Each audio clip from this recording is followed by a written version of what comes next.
आज का हमारा टॉपिक है गोखले के राजनीतिक विचार। गोखले जो है वो उदारवादी विचारक थे, तो उनका जो पहला राजनीतिक विचार है वो उदारवादी आग्रह। गोखले ने ऐसे समय में अपने विचारों का प्रतिपादन किया जब भारत में पश्चिमी उदारवाद के प्रति आकर्षण और आग्रह पनप रहे थे। पश्चिमी उदारवादी मूल्यों के आलोक में भारतीय बुद्धिजीवी भारत के राजनीतिक उत्थान और सामाजिक व आर्थिक पुनर्निर्माण की दिशा में सोचने लगे थे। दादा भाई नौरोजी, सुरेंद्रनाथ बनर्जी और रानाडे आदि भारतीय उदारवादी नेताओं में प्रमुख थे। गोखले ने इसी उदारवादी परंपरा को आगे बढ़ाया।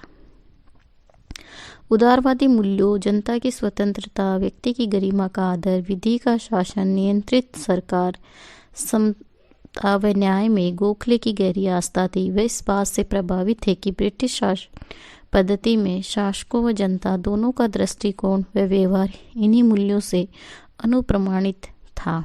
ये उनके उदारवादी आग्रह का सहज परिणाम था कि वे भारत की जनता में इन मूल्यों के प्रति आस्था उत्पन्न करना चाहते थे, ताकि वह कालांतर में आत्मनिर्णय के अधिकार का वास्तविक उपयोग कर सके।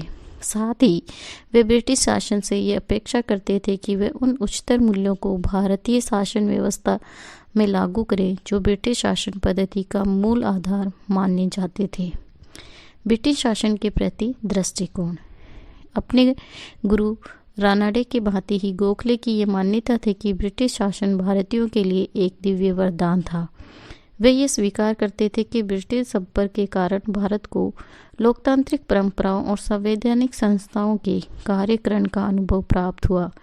वे संवैधानिक सुधारों के माध्यम से ब्रिटिश संवैधानिक पद्धति को क्रमशः भारत में अपनाए जाने पर बल देते थे। उनका दृढ़ विश्वास था कि समुचित शिक्षा, प्रशिक्षण और जागरूकता के द्वारा कालांतर में भारतीय शासन और प्रशासन का स्वयं संचालन करने में समर्थ हो जाएंगे। गोखले उदारवादी लोकतांत्रिक परंपरा और संस्थाओं को भारत में विकसित करने के पक्ष में थे।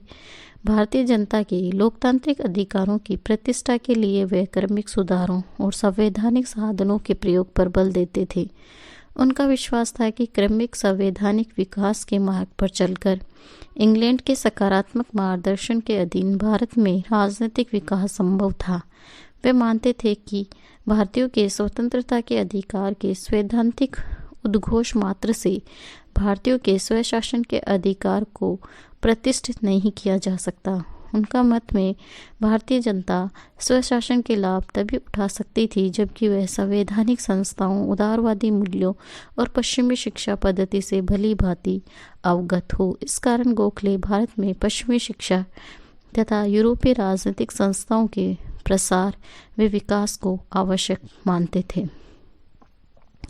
ब्रिटिश लोगों की न्यायप्रियता में उनकी सहज आस्था थी। वे ये मानते थे कि अंग्रेज भारत के शासन को एक ट्रस्ट के रूप में संचालित कर रहे हैं तथा इस प्रकार वे भारत की जनता की उन्नति के नैतिक दायित्व का पालन कर रहे हैं। उनका ये विश्वास था कि भारतीय जनता संगठित और जागरूक होकर संवैधानिक साधनों के माध्यम से यदि ब्रिटिश सत्ता का ध्यान अपने आर्थिक और राजनीतिक हितों से जुड़े हुए प्रश्नों पर आकृष्ट करे तो ब्रिटिश सरकार निश्चित रूप से सेने भारत में प्रशासनिक, राजनीतिक व आर्थिक सुधारों को लागू करेगी ताकि कालांतर में भारतीय अपना भाग्य स्वयं निर्धारित कर सके। नौकरशाही की अधिकारवादी प्रवृत्ति का विरोध। गोखले ब्रिटिश नौकरशाही की अधिकारवादी भूमिका के घोर विरोधी थे। उनकी मान्यता था कि ब्रिटिश सरकार द्वारा भारतीय हितों की अपेक्षा करके साम्राज्यवादी हितों के प्रोत्साहन और भारत के आर्थिक संसाधनों के ब्रिटेन को हो रहे बहाल के लिए नौकरशाही की प्रवृत्ति व्यापक रूप से उत्तरदायी थी। उनका मत था कि अधिकारी तंत्र की भारतीय जनता के हितों के प्रति संवेदनशीलता के कारण ही भारत की जनता ब्रिटिश शासन के अधिकांश लाभों से वंचित हो रही थी। गोखले ने प्रशासन के विद्यमान अधिकार तंत्री स्वरूप को परिवर्तित किए जाने की आवश्यकता पर बल दिया और प्रशासनिक व्यवस्था के अधिकाधिक उदार बनाया जाना उचित माना ताकि प्रशासन में भारतीय जनता को सर्वथा भागीदारी दी जा सके उन्होंने अनुभव किया कि सत्ता पर अधिकारियों का एकाधिकार होने के कारण ही ब्रिटिश प्रशासन के अधीन भारतीयों की न्यायसम्मत आकांक्षाओं की पूर्ति नहीं हो पा रही है। राष्ट्रवाद। गोखले का भारतीय राष्ट्रवाद में अटूट विश्वास था। ब्रिटिश शासन के प्रति समर्थन का दृष्टिकोण किसी भी प्रकार से भारतीय राष्ट्रवाद का निषेध नहीं करता, अपितु वह उसके राजनीतिक यथार्थवाद का द्योतक था। महान राष्ट्रवादी होने के नाते वे ब्रिटिश शासन के समर्थक होते हुए भी भारतीय जनता के स्वाभिमान के प्रखर प्रवक्ता थे। वे ऐसे किसी भी स्थिति की परिकल्पना नहीं कर सकते थे जिससे कि ब्रिटिश शासन के अधीन भारतीयों को शासित जाति समझा जाए। वे भारत ब्रिटिश संपर्क को गरिमापूर्ण समानता के आधार पर कायम रखने के पक्षधर थे। वे ब्रिटिश संपर्क के पक्षधर भी केवल इसलिए थे कि वे ईमानदारी से यह अनुभव करते थे कि तत्कालीन परिस्थितियों में भारत की जनता की आकांक्षाओं की पूर्ति ब्रिटिश साम्राज्य के अधीन ही हो सकती थी और उसी के अधीन भारत में राजनीतिक, प्रशासनिक और आर्थिक विकास का मार्ग प्रशस्त हो सकता था। उन्होंने अपने राष्ट्रवादी आग्रह को स्पष्ट करते हुए घोषणा की कि अपनी मातृभूमि के लिए मेरी आकांक्षा अनंत और असीमित है। मैं अपने देश में अपने देशवासियों के लिए उसी स्तर और सम्मान की अपेक्षा करता हूँ जिस किसी भी दूसरे देश में वहाँ के देशवासियों को प्राप्त हो। मेरी आकांक्षा है कि मेरे देश के स्त्री पुरुष को उच्चतर स्तर पर विकास के अवसर प्राप्त हो और उनकी उन्नति के प्रयासों में बाधाएं, प्रतिरोध और अप्राकृतिक प्रतिबंध नहीं लगाए जाए। मैं यह अनुभव करता हूँ कि मेरे यह आकांक्षा व्यवहारतः ब्रिटिश साम्राज्य के अधीन ही पूरी हो सकती है।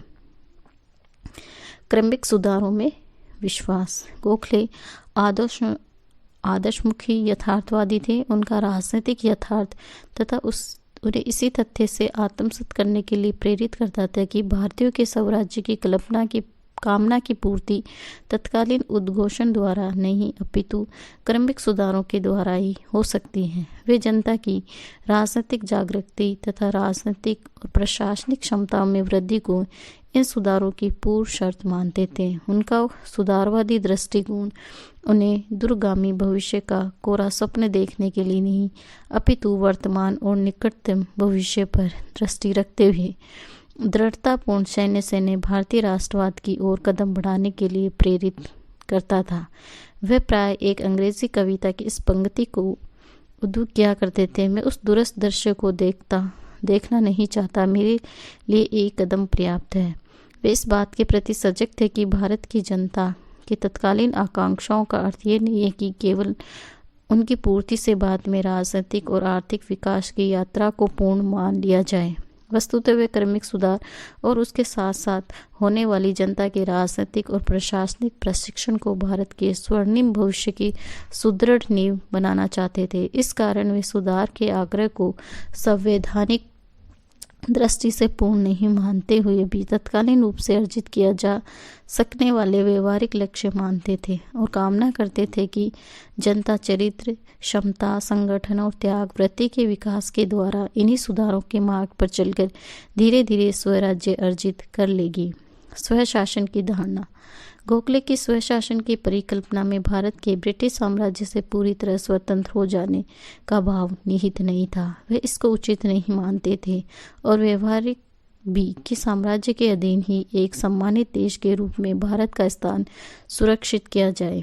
इस दृष्टि से उनके स्वशासन की धारणा का लक्ष्य साम्राज्य के अधीन स्वशासन तक सीमित था। संवैधानिक साधनों में विश्वास। गोखले राजनीतिक लक्ष्यों की प्राप्ति संवैधानिक साधनों को अपनाने जाने पर बल देते थे। आंदोलन और संघर्ष की संवैधानिक पद्धति को गोखले ने एक ऐसे साधन द्वारा किए जाने वाले आंदोलन के रूप में परिभाषित किया जिसमें वांछित परिवर्तन संवैधानिक कार्यों के माध्यम से की जा सके। गोखले ने ब्रिटिश सरकार के प्रति आंदोलन की जो पद्धति अपनाई उसमें आग्रह, प्रार्थना पत्र, शिष्टमंडल, विचार विमर्श और रचनात्मक आलोचना आदि सम्मिलित थे। उनकी शैली को राजनीतिक विरोधी राजनीतिक भिक्षावृत्ति की संज्ञा देते थे, किंतु गोखले के लिए ये भिक्षावृत्ति नहीं अपितु नैतिक आग्रह था। आंदोलन की इस शैली के प्रति गोखले की आस्था के नैतिक और व्यवहारिक दोनों पक्ष महत्वपूर्ण थे। स्वदेशी का समर्थन किंतु बहिष्कार जैसे अतिवादी साधनों का विरोध। गोखले रचनात्मक राजनीति के पक्षधर थे। स्वदेशी की भावना को गोखले देशभक्ति का प्रतीक और एक पवित्र विचार मानते थे। उनके लिए स्वदेशी केवल एक आर्थिक शस्त्र नहीं था, अपितु उस पर जनता की आत्मनिर्भरता की आकांक्षा और आत्मसम्मान की चेतना की सकारात्मक अभिव्यक्ति नहीं थी। व्यक्ति के अधिकारों का समर्थन व स्वतंत्रता का समर्थन। गोखले व्यक्ति के अधिकार व नागरिक स्वतंत्रता के जागरूक समर्थन थे। गोखले ने ब्रिटिश शासन के अधीन जनता के अधिकारों के अतिक्रमण से अत्यधिक दुखी थे। उन्होंने स्पष्ट शब्दों में कहा कि ब्रिटिश साम्राज्य के अधीन कहीं भी जनता के अधिकारों पर नियंत्रण रखने के संदर्भ में सरकार इतनी शक्तिशाली नहीं थी जितना कि वे भारत में थी। गोखले ने जनता की अभिव्यक्ति स्वतंत्रता तथा प्रेस की स्वतंत्रता का दृढ़तापूर्ण समर्थन किया। उनकी मान्यता थी कि एक अर्थ में प्रेस की सरकार की भांति लोकहित की संरक्षण है तथा दमनकारी कानूनों द्वारा उनकी स्वतंत्रता पर किया जाने वाला कोई भी आक्रमण वस्तुतः लोकहित पर तो विपरीत प्रभाव डालता ही है, स्वयं सरकार की स्थिति पर भी विपरीत प्रभाव डालता है। साधनों की पवित्रता और राजनीति का आध्यात्मिकरण। गोखले राजनीतिक गतिविधियों और सार्वजनिक जीवन में साधनों की पवित्रता में विश्वास करते थे। इस दृष्टिकोण से गोखले सहमत नहीं थे कि पवित्र लक्ष्यों की प्राप्ति के कोई भी अव्यवहारिक साधन अपनाए जा सके। उनका दृढ़ मत था कि पवित्र साधनों से ही पवित्र लक्ष्यों की प्राप्ति की जा सकती है। वे मानते थे कि राजनीति को जनता की सेवा का माध्यम तभी बनाया जा सकता है जबकि उसकी सक्रिय लोग उच्चतर चारित्रिक और नैतिक क्षमताओं से संपन्न हो। उनका दृढ़ विश्वास था कि जब तक देशवासियों में चरित्र और क्षमताओं का विकास नहीं किया जा सकता तब तक स्वराज्य की प्राप्ति न केवल असंभव है अपितु निरर्थक भी है। सांप्रदायिक सद्भावना में आस्था। सांप्रदायिक सद्भावना में गोखले की गहरी आस्था थी। उनकी स्पष्ट मान्यता थी कि भारत के राजनीतिक, आर्थिक और सामाजिक विकास का लक्ष्य तभी प्राप्त किया जा सकता है जबकि भारत में विभिन्न धार्मिक विश्वासों के लोग परस्पर एकता, सद्भावना और सहयोग की भावना से रहे। वे स्वयं धर्मप्राण हिंदू होते हुए भी अन्य धर्मावलंबियों के प्रति घृणा व वैमनस्य का भाव धारण करने को धर्म विरोधी कृत्य मानते थे। वे हिंदू कहलाने की अपेक्षा स्वयं को भारतीय कहलाना पसंद करते थे तथा एक सच्चे भारतीय के रूप में देश के उत्थान के लिए समर्पित होने की आकांक्षा रखते थे। वे हिंदू मुस्लिम एकता को देश की भावी प्रगति के लिए अनिवार्य मानते थे तथा इस बात से अत्यधिक दुखी थे कि इन दोनों समुदाय के मध्य अकारण कूटता और तनाव उत्पन्न करने के प्रयास किए जाते हैं। आज के लिए इतना ही। धन्यवाद।